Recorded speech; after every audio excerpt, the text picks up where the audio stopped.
Nesse especial do Dia das Crianças, a gente resolveu falar sobre um tema bastante importante, não só para crianças, como também para adultos. A gente vai falar sobre o universo do brincar, né? E a gente vai falar com a pedagoga Isabel Ferreira sobre esse universo. E aí, Isabel, como é que está hoje o cenário do brincar atualmente? Mudou muito? O brincar, eu acho que vem mudando muito, né? Mas principalmente a percepção de que as crianças precisam estar sempre orientadas para brincar. Eu acho que existe um grande mercado se abriu de pessoas mostrando aos pais como a criança deve brincar e como os pais devem brincar com as crianças. É como se as crianças tivessem um pouco perdido a coisa do brincar naturalmente, a brincadeira por brincadeira, né? A brincadeira que não precisa de uma direção e não precisa de um brinquedo para dizer o que ele tem que fazer. Hoje a gente associa muito a brincadeira aos brinquedos, né? Vocês têm tentado buscar algumas outras possibilidades que não envolvem brinquedos, como é que é isso? Então, eu sou professora, sou pedagoga, mas eu também faço formação em pedagogia Waldorf, que é uma pedagogia que busca justamente esse brincar da imaginação. O que a gente vê muito são os brinquedos que a gente chama de brinquedos que brincam sozinhos. Brinquedos que precisam ser ligados, que precisam fazer as coisas, que precisam ter luz, que precisam piscar, não é? E dentro dessa pedagogia a gente busca que o aluno, que a criança, né? A gente chama de aluno, mas criança, que ele possa usar a sua imaginação. Então qualquer coisa é brinquedo. Eu acho que a grande coisa é tirar essa possibilidade da criança. Quando você oferece brinquedos prontos, né, que ele não precisa nem imaginar. Então você tolher essa imaginação da criança é triste, né? A gente percebe que esses direcionamentos, eles também estão vinculados àquela ideia de ter um brinquedo novo, né? Um brinquedo novo para ter uma brincadeira nova. E aí muitas crianças passam a ficar entediadas e os brinquedos novos acabam surgindo como subterfúgio, né? Para, enfim, sair do tédio, e aí entra o consumismo nessa história. Então, você abriu falando sobre o Dia das Crianças, né? O Dia das Crianças é isso, é o dia do consumo.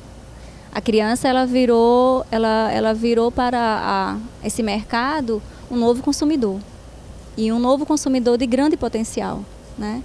Que a criança vê na televisão, a criança vai no shopping, vê no shopping, e aí faz, eu quero. Ai, mas eu quero muito esse brinquedo, quero muito. Aí o pai compra, né? E às vezes muito caro. Não dá uma semana, ele vai esquecer esse brinquedo. E vai procurar um novo, e vai precisar de algo novo, outro brinquedo. Sim. E aí o que acontece? Além do consumo exagerado, né? Algumas crianças, alguns pais acabam, nem percebem, mas daqui a pouco tem uma loja em casa. E a rotina também dos cuidadores, das cuidadoras das crianças, que muitas vezes não podem ficar junto com elas, e aí acaba que elas são orientadas por vídeos de YouTube, por outros tipos de exposições, assim. Isso acaba interferindo muito. Como é que alguém que é cuidador, cuidadora, e pode melhorar um pouco essa situação? Então, a medicina já fala hoje que a criança, pelo menos até os 2 anos, não deveria ter acesso a todas as telas, né? Celular, tablet, televisão, mas é muito difícil. Então a gente orienta que os pais diminui, tenta colocar 1 hora, já que não consegue zerar. Alguns pais conseguem já zerar pelo menos algum tempo, algumas semanas, né? Tirar a TV da sala. Até a nossa forma de organização da nossa casa, como a gente organiza a casa, a TV passa a ser um centro das atenções, né? Os sofás são virados para as TVs. Então para as crianças é muito difícil. Às vezes passa o dia inteiro a TV ligada. Então se permitir que a criança brinque, porque se a TV está ligada o tempo inteiro, fica difícil para elas. Além dos cuidados, das brincadeiras, a gente percebe que muito se discute também sobre a questão das cores com as crianças. E aí, quando a gente entra nessa questão do que é do menino, o que é de menina, a gente vê que é uma distinção muito clara, né? O rosa sempre está direcionado para as meninas. Isso a gente vê não só nos supermercados, nas prateleiras, como também nas escolas. Geralmente, assim, brincadeira de meninas são essas, brincadeiras de meninos são essas. Em que isso reflete para essas crianças no futuro? E mesmo no próprio presente delas? Então, primeiro que quando você separa, né, é como se você já está aqui, como se fosse uma proibição, né, assim. O menino não pode brincar com a boneca e a menina não pode brincar com o carro. Como se mulheres não dirigissem carro e como se homens não tivessem filhos. É mais ou menos isso. Então, é importante que a criança ela viva o mundo real. Então, certamente as crianças vão imitar o mundo que ela vive. Então, é muito comum ver os meninos que têm pais que cuidam de crianças, cuidando dos bebês dentro de sala de aula. E isso vai refletir de uma maneira tão forte que, por exemplo, a criança, quando um adulto fala assim, você não pode usar rosa porque você é menino, eles automaticamente assumem isso. Principalmente quando é um pai, quando é um outro homem que fala para uma criança, eles chegam com, mas eu não posso pegar esse pano rosa porque eu sou menino. Não pode nem tocar, né, às vezes. Não pode tocar, né? Aí você vai, mas é uma cor, a cor das flores, né? Você traz o imaginário deles, né? Então, dentro da pedagogia, a gente traz sempre as cores relacionadas com a natureza. Então, para eles, dentro da sala de aula, então, o amarelo é o raio de sol, o verde são as plantas, a gente vai estar sempre uma referência. Então, os meninos brincam com todas as cores, com roxo, com lilás, com vermelho. Porque é importante que eles não estejam essa divisão de sexo, de gênero, tão cedo, nem tão cedo, mas dogmático, né? Tipo, se o menino não pode, a menina não pode azul, né? Porque aí a gente fala, mas e o céu, né? E tantas flores, tem flores azul, aí você leva, então tem todo um discurso. E tem uma conversa também com os pais, né? Então, dentro das salas de aula, é importante que as crianças tenham acesso a cores e a brinquedos sem direção, sem estar direcionando o gênero do brinquedo.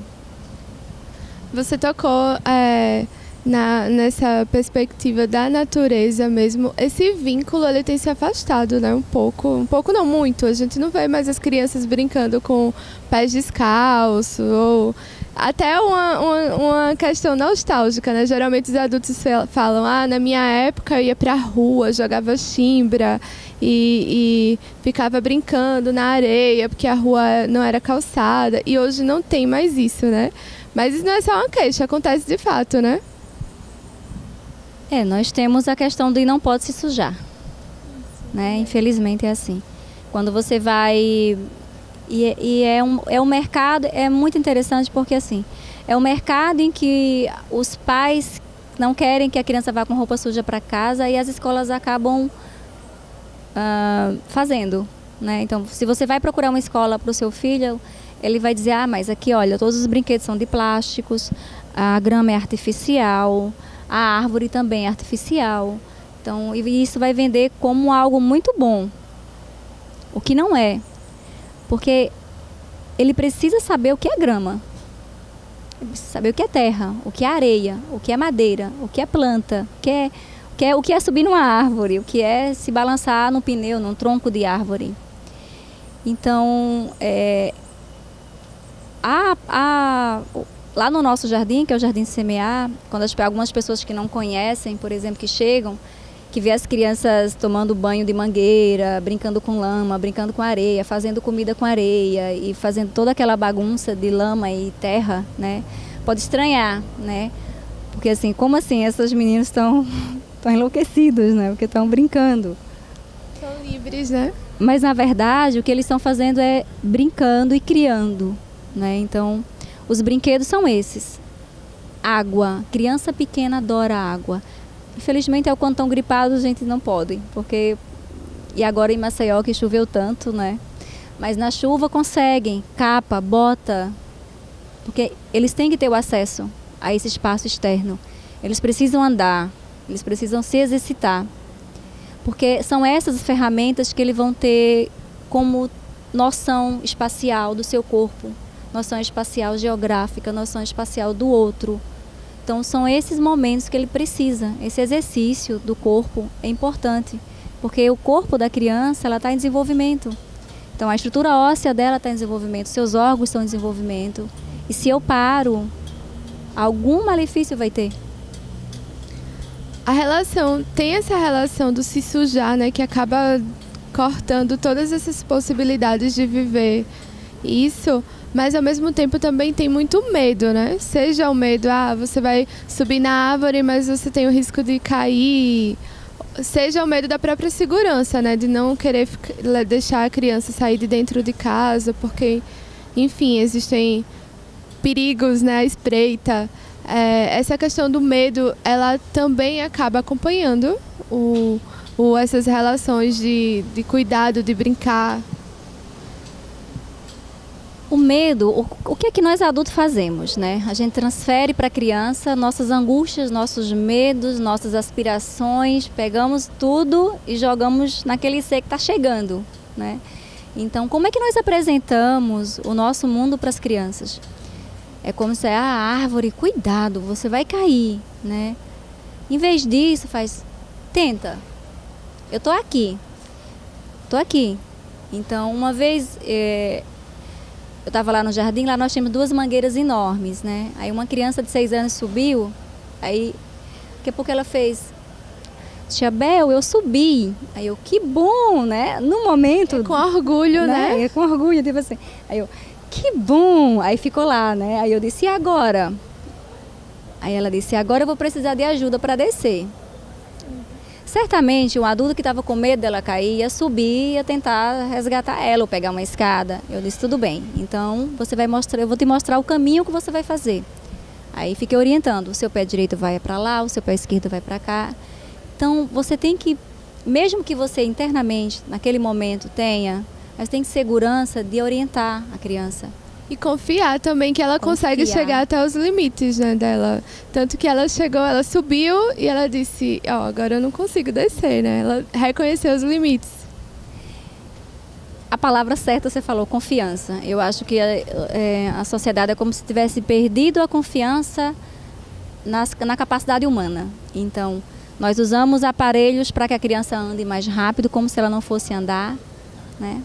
Usamos mecanismos para que ela se alimente, como se ela não fosse comer sozinha. Então, a gente não confia. Sentamos ela antes do tempo. Queremos que elas andem antes do tempo. Queremos que elas leiam antes do tempo. Porque é como se não confiasse na capacidade humana.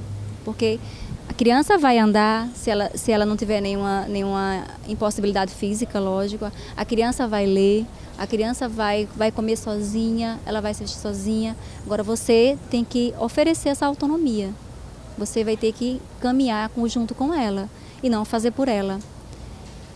Apesar de praticar a pedagogia Waldorf, tem uma frase da Montessori que é fundamental para isso. Ela diz: nunca faça pela criança o que ela é capaz de fazer sozinha.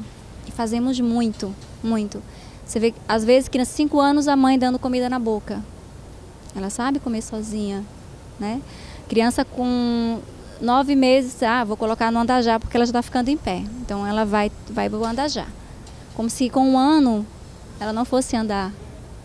Então nós perdemos essa capacidade de permitir e orientar, né? Claro. A gente sai dessa conversa descobrindo que quem tem que aprender a brincar é a gente, né? A gente que tem que aprender a brincar e a deixar as crianças brincarem, se permitirem, né? Então, os pais devem brincar com os filhos, lógico que devem, mas não ser o autor da brincadeira.